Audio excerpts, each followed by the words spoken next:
மனவிஷய கடவுளாக்கல, மனவிஷய கட்டுப்படுறாங்க தவிர மனவிஷய கடவுள் நிறுத்தல. ஒரு ஆள் 3 செய்யலாம். இப்ப என்ன ஆயிடுச்சு, சீர்காழி அல்லாவுடைய வேதத்தை விட நான் என்னுடைய மனவிஷயத்தை தான் கேட்பேன். அப்ப அல்லாவுடைய வேதம் சொன்னாலும் அதை ஏற்றுக்கிற வேண்டிய அவசியம் எனக்கு இல்லை அப்படிங்கிற மாதிரி ஆர்குமெண்ட் பண்றான் பாருங்க. அதாவது ஏற்கனவே நியாயப்படுத்துவது, தான் செய்கிற தப்ப நான் செய்யத்தான் செய்வேன் அப்படின்னு நியாயப்படுத்தினான்னு வைங்களேன். அந்த அர்த்தம் கொடுத்தீங்கன்னா சொல்லிட்டாங்க. குழந்தை உடம்புன்னு சொல்லிட்டானே, எத்தனை காக்க முடியாதுன்னு சொல்லிட்டானே. இந்த அர்த்தத்தை நம்ம கொடுக்கிறது மனோவிக்கு 2 அர்த்தம் கொடுக்காது, மற்ற ஆதாரங்கள் போதும். இது ஒரு பத்து விஷயம். அடுத்த சவால் என்ன கொடுக்குறாருன்னு கேட்டா, யூசுப் நபி அவர்கள் ஒரு முஸ்லீம் அல்லாத ஒரு ஆட்சியில அவர் இருந்திருக்கிறார். அவர் மட்டும் இவ்வளவு மூசா நபி இருந்திருக்காங்க. அவர் பதவியை கேட்டுட்டு இருந்தாரு. மூசா நபி என்னங்க பதவியை கேட்காமலே அவருடைய ஆட்சியின் கீழே என்னங்க மூசா நபி இருந்திருக்கிறார்கள். பல நபிமார்கள் அப்படி இருந்திருக்காங்க. இருந்து இப்ராஹிம் நபி கூட ஒரு கொடுமையான மன்னனுடைய ஆட்சியின் கீழே தான் என்னங்க இருந்தாங்க. மன்னர் அல்ல ஆத்தாவல் முழுக்க அவனுக்கு ஆட்சி கொடுத்த காரணத்தினால் இப்ராஹிம் கடவுளை பற்றி அவனுக்கு வாதம் செய்தான்னு சொல்லி அல்லா சொல்லி காட்டுறான். இப்ராஹிம் நபி இருந்திருக்கிறாங்க, மூசா நபி இருந்திருக்கிறாங்க, யூசுப் நபி பதவியை கேட்டு இருந்திருக்கிறாங்க. இது ஒரு பக்கம் இருந்தா கூட அந்த சகோதரர் என்ன கேட்கிறாருன்னு கேட்டா, மூமின்கள் காவியர்களை தலைவரை ஆக்காதீங்கன்னு இருக்குது. அதுவும் கட்டளை நமக்கு மூமின்கள் காவியர்களை தலைவரை நீங்க ஆட்சி கொள்ளாதீர்கள் அப்படிங்கிறது இருக்கு. அப்ப ஆட்சி கொள்ளாதீர்கள் சொல்லுவோம். அதுக்கு இதுக்கும் 3 வைப்பார். நீங்க உங்க தலைவர்களை கட்டுப்பட்டீங்கன்னு சொன்னா, உங்களை ஏற்றுக்கிட்டீங்கன்னு சொன்னா, அப்ப நீங்க அந்த ஆயத்தை மீறுறீங்க. தலைவர் ஆக்காதீங்கிற ஒரு அல்லாவுடைய ஆர்டர் மீறுறீங்க. அப்ப இது 2 முரண்படுவதுன்னா அல்லாவுடைய வேதம் ஒரு காலத்திலும் முரண்படாது. சரியான முறையில் வழங்கி கொண்டமையானால் அல்லாவுடைய வேதம் எந்த வசனத்துக்கும் எந்த வசனமும் என்ன செய்யாத ஒரு காலத்திலையும் முரண்படாது. அது அல்லாஹ் என்ன சொல்றான்னு கேட்டா, மூமின்கள் காதிலா எத்தகையில் மூமினுடன் காதிரின அவுலியாக இருந்து மூமினே. மூமின்கள் மூமின்களை விடுத்து காதிர்களை தங்களுடைய தலைவர்களாக ஆக்கிக் கொள்ள வேண்டாம், ஏற்படுத்திக் கொள்ள வேண்டாம் அப்படின்னு நல்லா சொல்லுவோம். அப்ப நம்ம ஏற்படுத்திக் கொள்றவங்க நம்மளை ஏற்படுத்தினவங்களோட தலைவரா அவங்க இருக்கிறாங்க. தலைவரா அவங்களும் இருக்கிறாங்க. நீங்க அவ்வளவு பேர் ஏற்படுத்த மாட்டேன்னு சொன்னாலும் அவங்க இருக்க போறாங்க. அப்ப நம்மளா சேர்ந்திருக்கிற வாய்ப்பல்ல தர்றாங்க. அதுதான் அந்த குற்றம். இருக்கக்கூடாதுங்கிற கட்டளை சொல்லல, தேர்ந்தெடுத்து உங்களுக்கு ஆக்கி விடக்கூடாதுங்கிற கட்டளை இருக்காங்க. மாற்றம் என்ன, லா தத்தகீன்னு இருக்கு. லா தத்தகீன்னு அர்த்தம், நீங்க தான் நியமிக்காதீங்கப்பா. மூமின் ஒருத்தர் இருக்கும் பொழுது மூமின் இல்லாத ஒருத்தர் நீங்க நியமிக்கிறீங்க உங்களுக்கு தலைமையாங்கிறதுக்கு அப்படின்னு அல்லா கேட்கலாம். இது எப்போ நாம மெஜாரிட்டியா இருக்கும் பொழுது, நாம தீர்மானிக்கிற சக்தியா இருக்கும் பொழுது, நம்ம கையில தான் நியமிக்கிற பவர் வரக்கூடிய நேரத்தில் அவன் இருக்க ஒரு முஸ்லீம் ஒரு கூட்டம் நீங்க சொல்லி கொண்டு உட்கார வைக்கிறதுக்கு பாருங்க, அதுதான் குற்றம். நீ வாழாதீங்கன்னு சொல்லல, அவர்கள் ஆட்சியில் இருந்தார்களே, ஆனால் அவர்களுக்கு கீழே வாழாதீர்கள் என்பதற்கு அர்த்தம் வேற, அவர்களை தேர்வு செய்யாதீர்கள் என்பதற்கு அர்த்தம் வேற. அப்ப அங்கேதான் வாழ்ந்தார்கள் இருக்கு. யூசுப் வாழ்ந்தார்கள், மூசா நபி வாழ்ந்தார்கள், இப்ராஹிம் நபி வாழ்ந்தார்கள். எங்க வாழ்ந்தார்கள்? பிற சமய மன்னருடைய ஆட்சியின் கீழே வாழ்ந்தார்கள். நமக்கு என்ன கட்டல, நீங்க ஆக்காதீங்களாம். இப்ப வாஜ்பாய் நம்ம ஆக்கணும், வேணாலும் எல்லாருமே ஓட்டு போடணும். அது நம்ம யாரும் ஆக்கல, ஆக்காத்தான் ஆகிடுறாங்களே. அப்ப நம்ம எல்லாரும் சேர்ந்து அவ்வளவு பேரும் வேணுக்கு ஏகமனா தீர்மானம் பண்ணி ஆக்கிறதா இருந்தாலும் 2 காலத்துல ஒரு காலத்துல ஆக்க முடியுமே தவிர மூணு ஆக்க வேணுமா? மூணு விட்டு காக்கிற ஆக்காங்கன்னு எல்லாம் சொல்லி கேட்கலாம். இங்க ஒரு அப்துல் கார் நிக்கிறாங்க போட்டிருந்தா கூட 2 காலத்துல ஒரு காலத்துல உங்களுக்கு சூஸ் பண்ண முடியுமே தவிர 3 ஆக்குறதுக்கான வாய்ப்பு உங்களுக்கு இல்லையே. அந்த உள்ள கட்டளை என்னன்னு கேட்டா நீங்க ஆக்கக்கூடாது, நம்ம ஆக்கலாம்.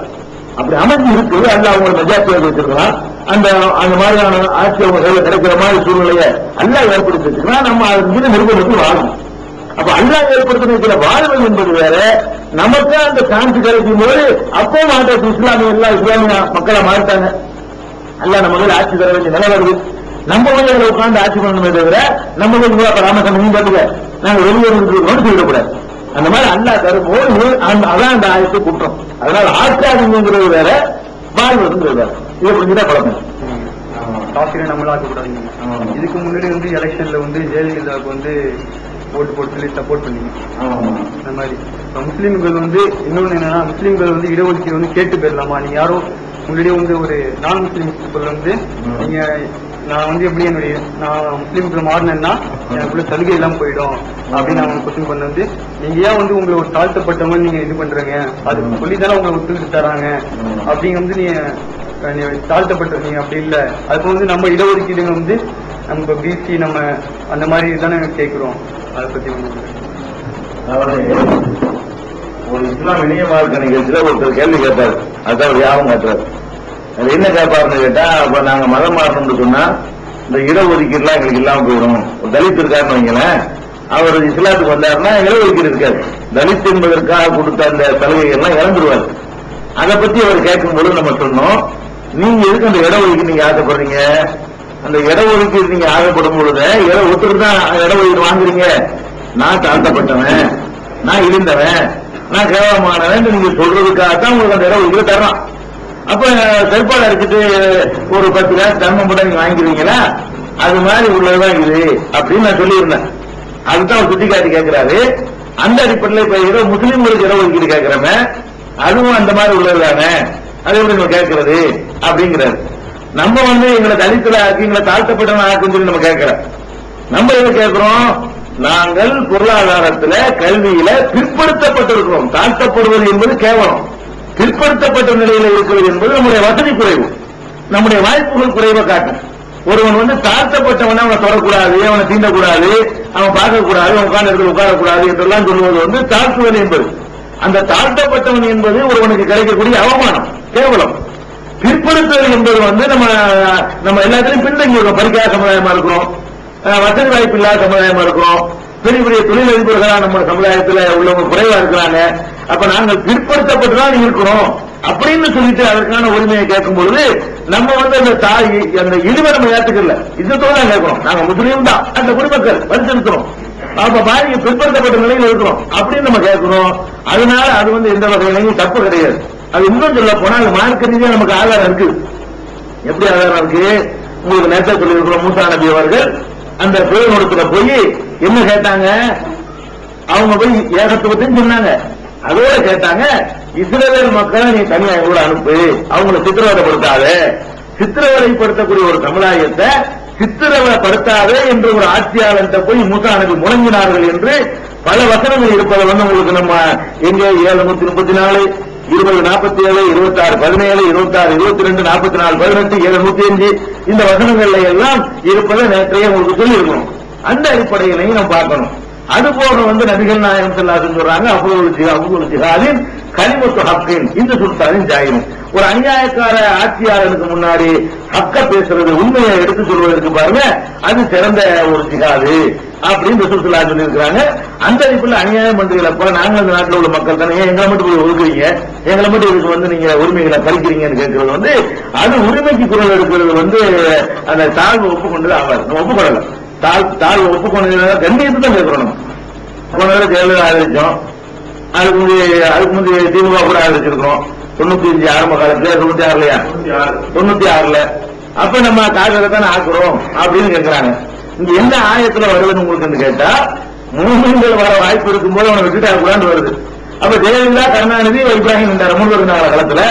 ஒரு ஜெயலலிதா ஒண்ணு, ஒரு கருணாநிதி ஒண்ணு, ஒரு இப்ராஹிம் ஒண்ணு, 3 பேர் இருக்கும் பொழுது இப்ராஹிமை விட்டுவிட்டு நீ ஏன்பா வந்து காங்கிரஸ் தேர்தல் நல்லா கேட்போம். மூமின்களை விட்டு நல்லா சொல்றோம். அந்த வசனத்துல நான் சுட்டிக்கார அந்த வசனத்துல மூமின்களை விட்டு எனக்கு காங்கிரஸ் நீ தேர்ந்தெடுக்கிறேன்னு நல்லா கேட்கலாம். லாயத்தில் மூமின் உணர் காசிரின் அவுளியான்னு சொல்லிட்டு மின்னுவனில் மூமின்களை விட்டுட்டு அப்படின்னு கேட்கலாம்.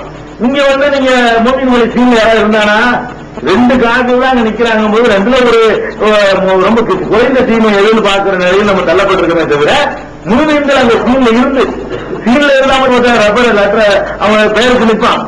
சீன்ல இருந்தா வரக்கூடிய வாய்ப்பு இருக்கணும். அப்ப பேர்ல இருந்தா வந்துடும் வாய்ப்பு இருக்கணும்ல.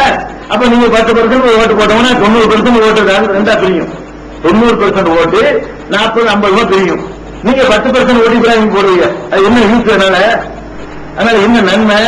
2 பேரும் நேரம் பிரிப்பான். அவன் வந்தாலும் பிரிப்பான், இவன் வந்தாலும் பிரிப்பான். போல அவன் வந்து உட்கார்ந்து செய்வான். இவங்க நம்ம ஒரு பேர் பண்ணல, இவனா ஒருத்தர் சப்போர்ட் பண்ற வாய்ப்பு நமக்கு இல்லாம போயிடும். இவங்க டோட்டலா முடிக்கும் இன்னொரு ஆள் போட்டாங்க அப்படின்னு சொல்லிட்டு ஒரு